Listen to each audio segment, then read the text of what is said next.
Britain east India company द्वारा निर्मित 1932 मसीहार पुराणा जेल जहाँकि नवरंगपुर राजपथर तहसिलदार कार्यालय पछपटे रही। ये हूँ गोटे पूर्व माने जेल खाना जो गांधी गुमस्ता मान 1942 मसीहा रखा जाइथिला।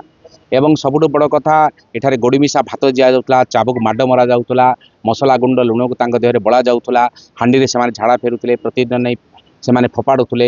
एवं सबुठार बड़ कथा एटारे जाति धर्म दल वर्ण निर्विशेष समस्त स्वाधीनता संग्राम एठा रही एवं सेमान को अकथिन अत्याचार करा जाउथला।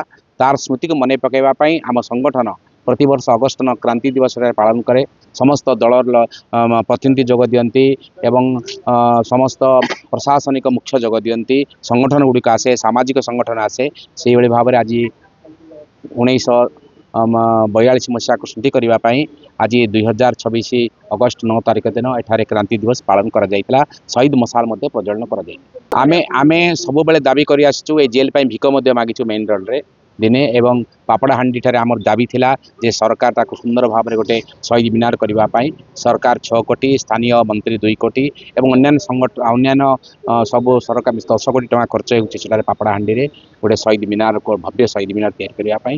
एवं एठारे मध्य 4 कोटी टका फाइल जाइछि मुख्यमंत्री पाखको। दरकार आम गोटे सर्वदलीय जो मान अच्छु आम समस्त मिसबू माननीय मुख्यमंत्री को आ गोटे जातीय स्मारक करने पुणी थे दाबी रखुचु और दाबी रखू।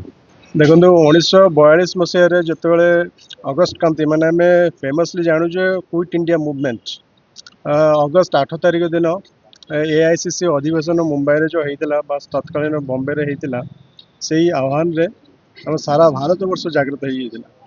तो सहीटा हूँ आमर अंतिम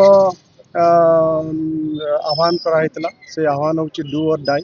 से आह्वान शुणिकी आमर ये नवरंगपुर माटीर वीर पुत्र माने से झांस देते।